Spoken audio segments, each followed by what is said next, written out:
bad freedoms. Again, too much of something might be detrimental. Right. So with great flexibility comes great responsibility. Right. As in, and some folks might say, freedom is not free. Right. That yes, you can do all sorts of things. Right. But there's a whole bunch of things that have to happen for you to be able to exercise that freedom. Our flexibility, right, of having this generic map, right, that we could index it with a generic string and had a generic object. Yes, it gave us tons and tons of freedom. Yes, but now it disallowed us to make use of some restrictions, right, of some limitations. There's no way that we can now use some of the infrastructure of the language to control certain things, right? As the fact that before things were final, that certain things need to be floats, some things need to be integers, some things need to be strings, right? Those are the layers of abstraction that we had decided on that kind of describe the world. We lost that, right? There's certainly some representations on the width and the height, some things on the statuses and the columns, so we have to make sure that we do encode some meaningful restrictions and constraints into our application, so that it doesn't allow us to do something that is nonsensical, right? That like for instance in the middle of the game, you can just change the size of the game. Well, no, you can't just change the width and the height mid game. Right? That thing should be positive, right? So there's certain constraints that we want to introduce. So yes, freedom is great, but everybody should drive on the right-hand side here in the United States, not just drive on the left-hand side. And so these kinds of things keeps us alive, right? And yes, we want to have these freedoms of movement, but yes, we need to have some kind of semaphore or some traffic light, right? So that people are not crashing into each other. So there are some constraints that are good, that allow us to exercise that freedom. So yeah, just similarly here, right? We want to make sure that we do be able to encode some constraints. For instance, we want to also make sure that if we have some redundant variables or some redundant data, that data is consistent with one another, right? So if we have in one place we have two integers that describe the width and the height, right? That it's a 4x4. Well, that also has to concur with the list of lists. That list of lists also has to be size 4, right? 4x4, right? It would make no sense for the width and the height to be 10 and 20, and the size, if I query the list, the length, that gives us 30 and 40.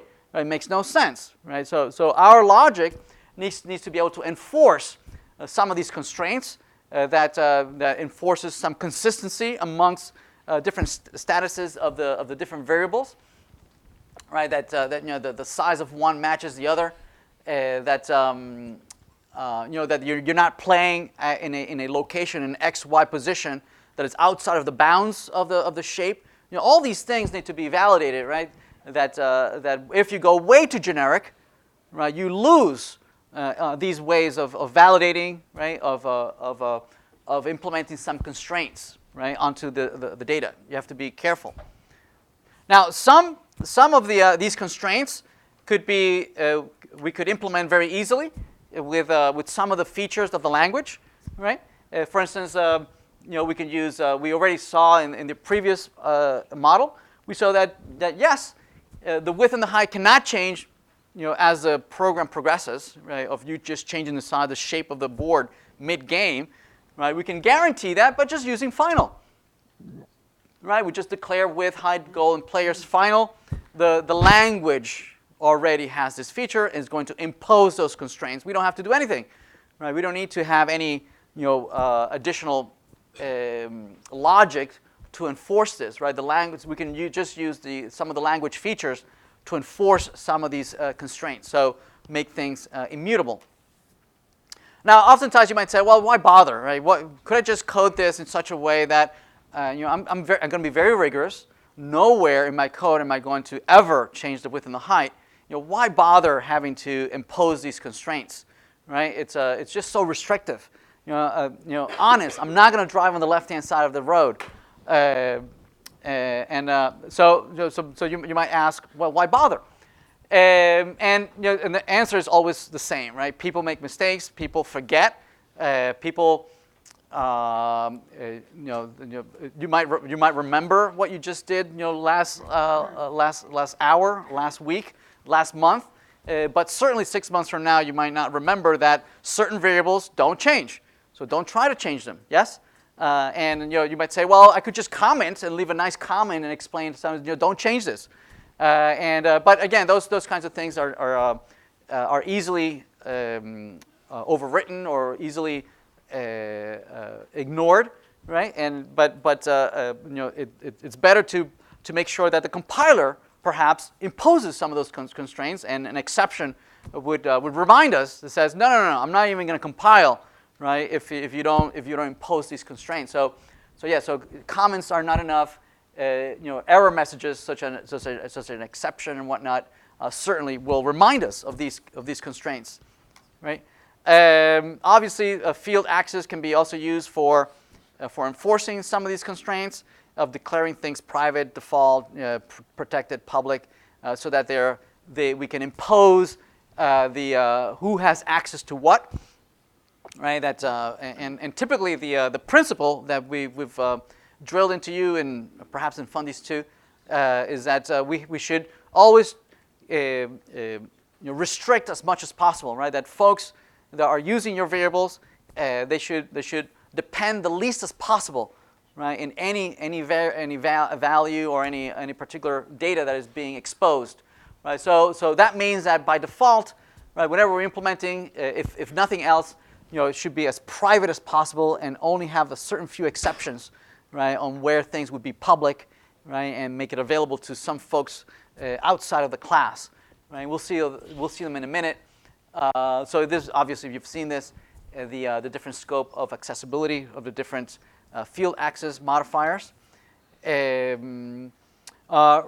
So with the reminder of the principle that every time that you make something more accessible to folks to compile against, the more you lose control over that variable, right? If it's private, right, nobody can access it. You have unless it's through some interface. Yes.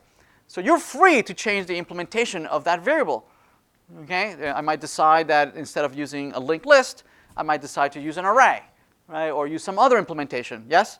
I'm free to do so because it's private. Nobody has access to it, only through the interface. If I make it public or protected or allow other folks to use it, well, now I can't change it without ruining somebody else's code. Yes? I'm now going to be tightly coupled. So the principle is to reduce the field, the access to these fields as much as possible. This is just some example on. Yeah, you've seen private, public, right? No need to go over. Yes. Could you explain the difference between default and protected? Right. If you don't say anything, if you don't say private or public, if you just leave it unattended, then you have default the default access, right? So you can explicitly say public, you can explicitly say private, you can explicitly say protected. If you don't say anything, right, you end up with the default access, right? Which is so if you're in the same package, you have access to everything in the same package. Yes.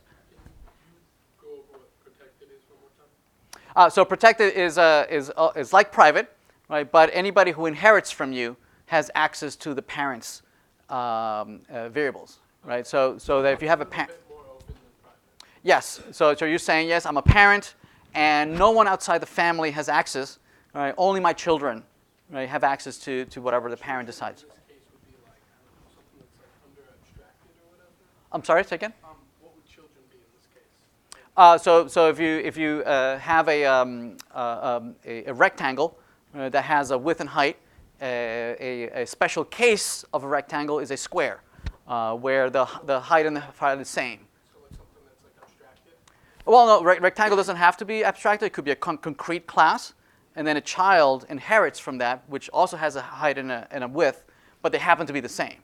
right? So it has access to those variables, but no one else has access. So triangle, for instance, doesn't have access to width and height, right? But rectangle does have access. Okay. Yes. Is default the same as package private? Yes, exactly. It's package access. Yeah, you have access if you're in the same package. Then you have access to anybody in that same package. Yes. So this is saying that you also, with protected, you have package level access. So if you were in a different class in as part of the same package, is that correct? Or is I'm sorry, say it again. so this is saying that protected also has package level access. Yes. Right. Yep. Yeah. Adds to the right. So the deeper you go, right, the more access you're providing, right? Yes. So if the subclass was in like the same package, that would be the same as default, right? If it's the same package, yes. So when would you want to have a subclass outside of the package? A subclass outside of the package. Yeah. You could have you buy a library, right? From Microsoft, right? And then you in your own company want to create a new implementation of that same class, so you can inherit from that class that lives in Microsoft's package, but your company is com.sun microsystems. Oh, they're not allowed around anymore. Com.oracle. That's something. Oh no, Oracle would never extend Microsoft. Never mind. Two packages, right? One extending from another, right? And so you don't have access to the package, but you do have access through inheritance. Yep. Right. So the deeper you go, the more access you give. Right. Yes. Just one more question. I think you said that if it's protected, then other things in the same package can see it. Not in the same package. Your children that inherit from you. It's not in the same package, only children. Only children. So I could be in a different package and I can inherit from some other package, right? And I can have access to your fields. Yeah. Yes. So which of those are like public enough that they need Java.doc comments? Like does a protected thing need a Java.doc comment? Ideally, you would have declare Java docs to anything that folks that outside have access, right? That either by inheritance or by being in the same package, you would document. But if it's private, it's meant that nobody should even look at these variables. So why even bother documenting them, right? Perhaps it would be documented for somebody who's actually implemented this, right? That would be useful to you, but no one outside of the class would ever have access to these variables. The best practice is to document everything, but you would have different audience for those Java docs, right? So anything that's public, definitely, right? But if somebody is expected to inherit from you, right, you would document them as well, so that you know what variables or what fields you're also inheriting from somebody else's package, from somebody else, some other class. So this is just an example of a base class, right? And seeing who can access what, of declaring here things that are private, things that are default, things that are protected, things that are public, and then you can have many derived classes that are either in the same package or different packages that have access to either one. So in this case, we have the base that belongs to the first package. And then we're going to have a derived class. We're going to have a derived class that notice that it belongs to a different package, yes, but it's extending a base. So the question is, what does derived have access to, right, and what doesn't have access to? So for instance, derived, even though it's extending base, is not going to have access to anything that is private. Okay. Certainly is going to have access to public because everybody has access to public, right? It's definitely going to have access to protected, right? Because it's extending, right? It's extending this base class. It's not going to have access to the package field because it's not in the same package, right? If it were in the same package, regardless of whether it's inheriting or not, it would have access to that field.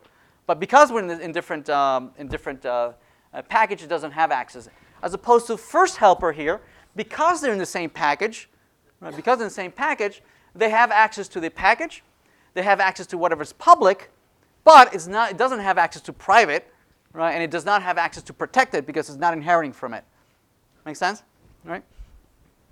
And same thing here. That if you have a second helper and a derived, right? Derived does not have access to private. Does not have access to the default package because we're not in the same package. It does have access to protected because I am inheriting from my parent. And obviously, everybody has access to public. Here, second helper obviously doesn't have access to anything from the base, right? Because I'm not in the same package, right? And I'm not inheriting from it. Well, actually, no. I do have access to anything that is public, right? In here, that's accessible from anywhere. But second helper does have access to anything that derived has that is declared in the same package, but it doesn't have anything that it might declare as private. Only that it is either default package or public from derived. Okay. So again, looking at the table, the prior table, you can now fill out, what belongs to what, who has access to what, depending on whether in the same package, derived, public, in the same package and whatnot. Okay. Right. And you can write out fill out the table based on those relationships.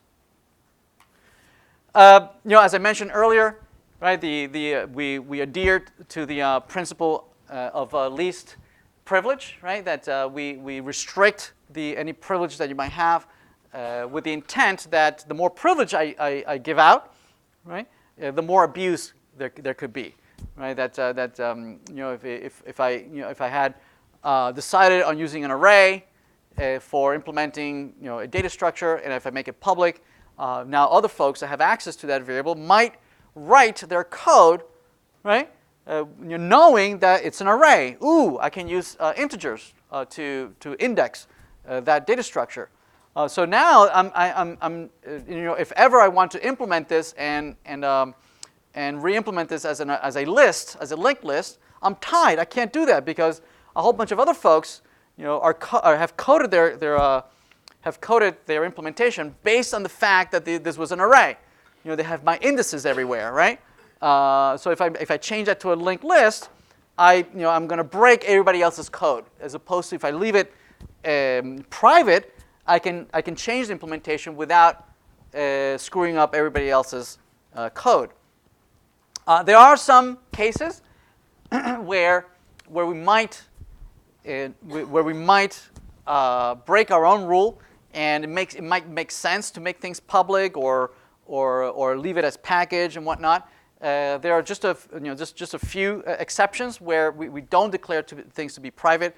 If you're in the same package and these classes are meant to work together, right, and they're meant to collaborate amongst themselves and use the same data structure, right, it might make no sense to make things private and only interact through an interface.